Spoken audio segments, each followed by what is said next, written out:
22 सांगू द्या.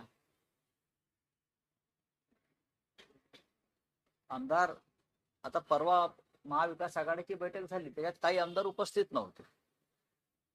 त्याच्यामध्ये शिवसेनेचे बहुसंख्य आमदार होतेच, काँग्रेसचे होते, काही लोक सभागृहात अडकले, काही लोक आंदोलनात, आता रोहित पवार आंदोलनामध्ये होते कुठल्या तरी.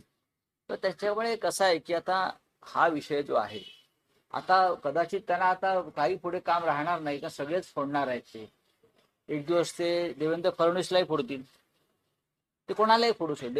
देवेंद्रला फोडतील. मग आज उद्या सांगतील आता मी चंद्रशेखर बावनकुळेंना फोडणार, मला बावनकुळे आत्ताच भेटून गेले काय, असं ते करू शकतात.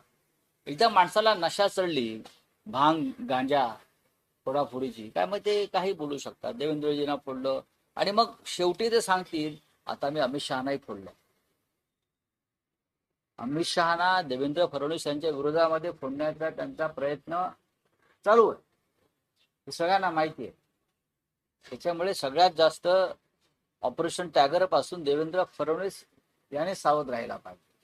आमचं ऑपरेशन टायगर वगैरे काय नाही, आम्ही टायगर आहोतच.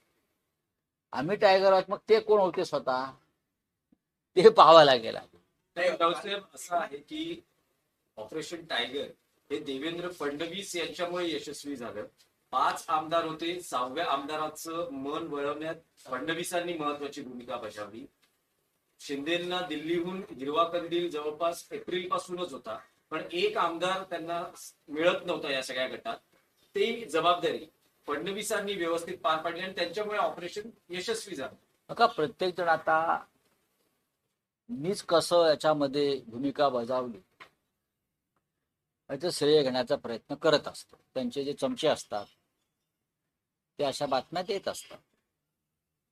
6 गद्दार फुटले हीच बातमी. कोणी कोणाला फोडलं यापेक्षा 6 गद्दारांनी माती खाल्लं, शेण खाल्लं, लाखो मतदारांशी बेईमानी केली. जे गद्दार मशाल चिन्हावर निवडून आले होते बरं काय, ते फुटले. बाकी याच्या पलीकडे आम्हाला त्याच्यामध्ये आता महत्व काय वाटत नाही. आम्ही त्यांना विसरलेलो आहोत.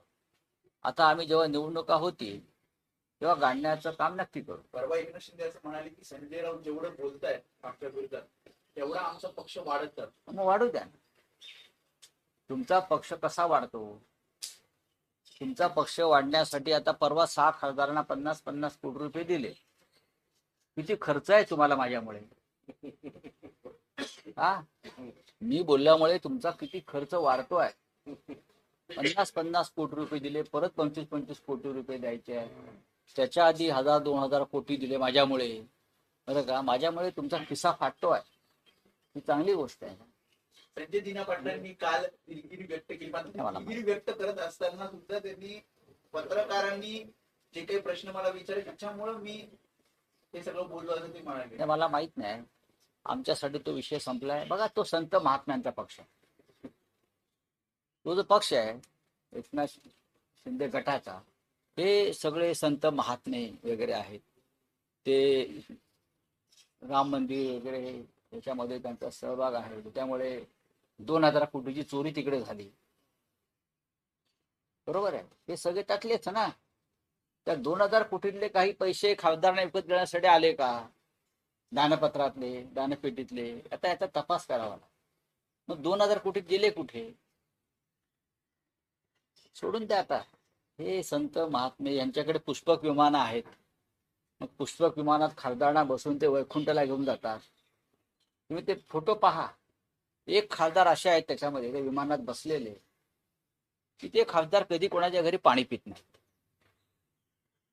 एक खासदार स्वतःला वारकरी संप्रदायाचे फार मोठे पाहिजे, ते कोणाच्या घरी गेले तरी साधं पाणी पित नाही. कारण त्यांच्या घरामध्ये नॉनव्हेज शिजत असावं, ते हॉटेलमध्ये पाणी पित नाही.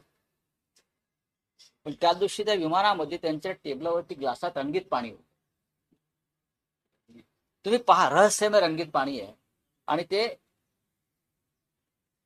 आहे की नाही तुम्ही पहा. चला, तुमच्या भाषेत काय म्हणतात? काय वेगळं नाव आहे. हा, रंगीत पाणी आहे. आता मी त्या पाण्यावर संशय घेत नाही रंगीत पाण्यावरती, पण त्या चार्टर फ्लाईटमध्ये व्हेज नॉनव्हेज सगळं एकत्रच असतं. म्हणजे 50 कोटी माणसाचे जीवन कसं बदलतं. एखाद्या वारकरी संप्रदायातल्या या मानणाऱ्या या खासदाराचं म्हणजे मी अनेक वर्ष बघतोय तो कोणाच्या घरी माणूस पाणी पित नाही, पार्टीच्या कार्यालयात आला तरी पाणी पित नाही, कदाचित त्याला नॉनव्हेजचा हात लागला असेल.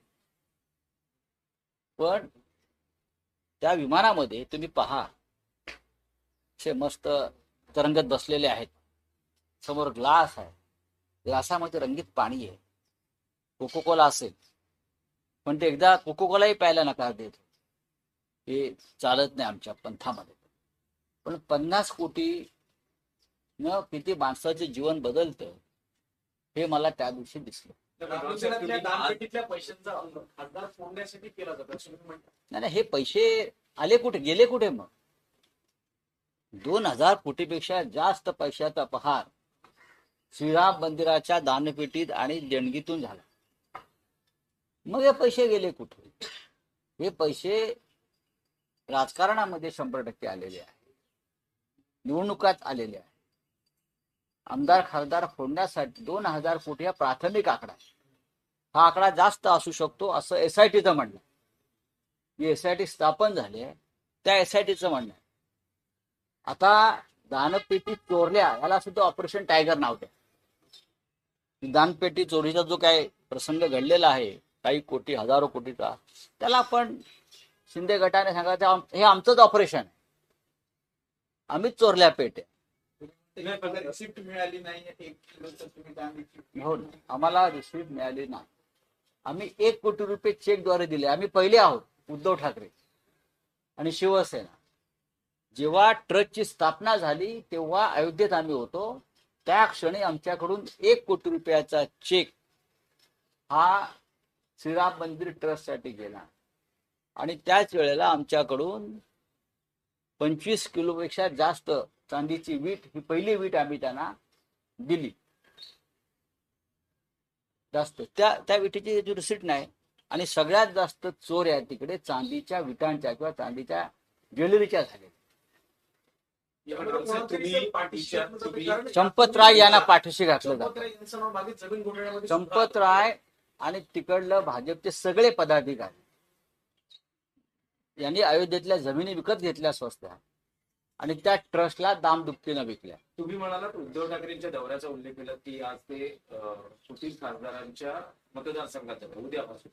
पण एकनाथ शिंदेचं असं म्हणणं आहे की आता जे दौरा करतायत खूप उशीर झालेला आहे. खरं तर उद्धव ठाकरेंनी याआधीच दौरा करायला पाहिजे होता. या सगळ्या खासदारांचा मुद्दा असा होता की एकनाथ शिंदेने एक करावं हे सगळं बोलण्यापेक्षा स्वतःचा पक्ष स्थापन करावा, स्वतःचा. आणि या सगळ्या गोष्टी निवडणूक लढून झाल्यावर जो निकाल येईल त्यानंतर बोला. काय तुम्ही यांचं मनावर घेताय? शिंदे शिंदे त्यांनी स्वतःचा पक्ष स्थापन करावा, एकनाथ शिंदेच्या नावानं स्थापन करावा, आपल्या मुलाच्या नावानं स्थापन करावा ना, काही करावा त्यांनी पक्ष. आमचा पक्ष चोरताय, आमचं चिन्ह चोरताय अमित शहाच्या मदतीनं, आणि त्या चोऱ्या माऱ्या करून तुम्ही आम्हाला ज्ञान देताय. आता परत मी काय बोललो त्या चोरांना तर म्हणणार संजय राऊत बोलतात. का नाही बोलायचं मला सांगा जरा. तुम्ही एक तुमचा पक्ष स्थापन करून बघा, चालवून बघा स्वतःचा पक्ष. अमित शहाच्या जीवावर चालवू नका. मी काय म्हणतोय, अमित शहाच्या जीवावर पक्ष चालवू नका, तुमचा स्वतःचा पक्ष चालवा. तुम्ही त्या पक्षाचे प्रमुख व्हा आणि मग सांगा जे आम्हाला तुम्ही जे ज्ञान देताय ना फुकटचं, ते मग द्या.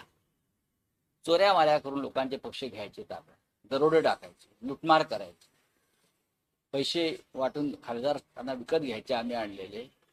ज्या दिवशी हातात सत्ता नसेल त्यांच्या आणि ते गेलेले असतील तेव्हा ते त्याने विचार करावा आपली काय अवस्था. त्यांनी तो विचार करावा आणि त्यांची सत्ता जाणार आहे हे पण लक्षात ठेवा. सर, शेवटचा प्रश्न. तर काल एकनाथ शिंदेच्या महिला आघाडीच्या होत्या शिवसेनेच्या मुंबई पोलिसांना निवेदन देण्यात आलं की तुम्ही जे विधान करताय त्यावर कायदेशीर. मी काय विधान केलं त्यांनी सांगायला पाहिजे ना. मी गद्दारांना गद्दार पुढे काय, दुसरा पर्याय शब्द असेल तर मला द्या असं मी त्यांना सांगितलं. मी मराठी भाषेचा अभ्यासक आहे. मी 40 वर्ष सामनाचा संपादक आहे. त्याच्या आधी सुद्धा मी अनेक मोठ्या वृत्तपत्रात काम केलं. मराठी भाषेतले सगळे शब्दकोश, शब्द रत्नाकर माझ्याकडे आहे. त्याची मी पारायण केलेली आहे. गद्दार आणि बेईमान याला पर्यायी शब्द मला एकच आढळला, तो म्हणजे एकनाथ शिंदे. मराठी भाषा दुसरा कुठला असेल तर मला त्याने सांगावं. सर जो खासदार छोड़ के गए हैं, उद्धव ठाकरे उन क्षेत्र में दौरा करने वाले हैं. ऑपरेशन टाइगर हुआ, अब ये कह रहे हैं कि जो एमएलए हैं उनसे भी टच में है. वो लेकिन सर, ये ये ऑपरेशन आप होने के टाइगर बाद को ये ऑपरेशन बदनाम मत कंट्रोल है उद्धव ठाकरे की तरफ से. ये टाइगर को बदनाम मत करो. एक तो मान लिया ना, हम सब लोग आज भी टाइगर है. अगर हम टाइगर है तो जो आपके साथ चले गए वो कौन है? हाँ, लोमड़ी है. आप लोग लोमड़ी है, हम टाइगर है. टाइगर का कभी ऑपरेशन नहीं होता. टाइगर को आसपास आप नहीं जा सकते, इसलिए तो आप डर कर भागम भाग, किसी को Y+, किसी को YZ, हाँ, किसी को Z+, किसी को प्राइवेट सिक्योरिटी. टाइगर को तो आप डरते हो ना, डरना भी चाहिए. आ जाएगा आप सिक्योरिटी में बैठकर मंत्रालय में हमसे बात कर रहे थे. सबसे पहले आप अपने खुद की पार्टी बनाओ. शिवसेना आपकी नहीं है, वो हमारी है, बाला साहब ठाकरे जी की है. आपके हिस्से में आपने सुप्रीम कोर्ट, चुनाव आयोग को डालकर अमित शाह जी के आशीर्वाद से हमारी पार्टी आपने चुरा ली. आपके खुद की पार्टी बना लो, आपका खुद का सिंबल ले लो, चुनाव लड़ लो, बाद में हमसे बात करो. बाकी ये बात मत करो. तो ठीक है, कौन सा ऑपरेशन करना है करने दीजिए. एक ऑपरेशन होगा, आप बचोगे नहीं. सर, उद्धव ठाकरे दौरा कर रहे हैं. आज हम ये क्या ऑपरेशन डैमेज कंट्रोल है? ऑपरेशन डैमेज कंट्रोल की क्या बात है?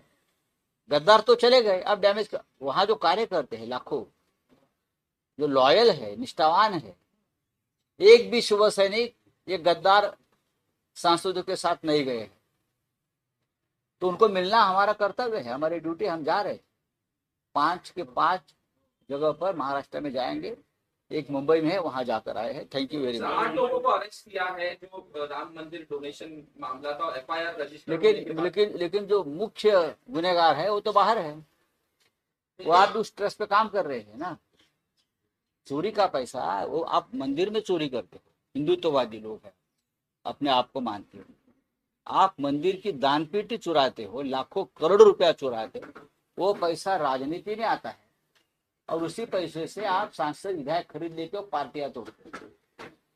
वही राम मंदिर के 2000 करोड़ आप लोगों ने जो चोरी किए है, उसी पैसे से आपने आपके सांसद तोड़े, तृणमूल के सांसद तोड़े, विधायक तोड़े, शिवसेना के जो 6 सांसद तोड़े, वो राम मंदिर का ही लुटा हुआ पैसा है.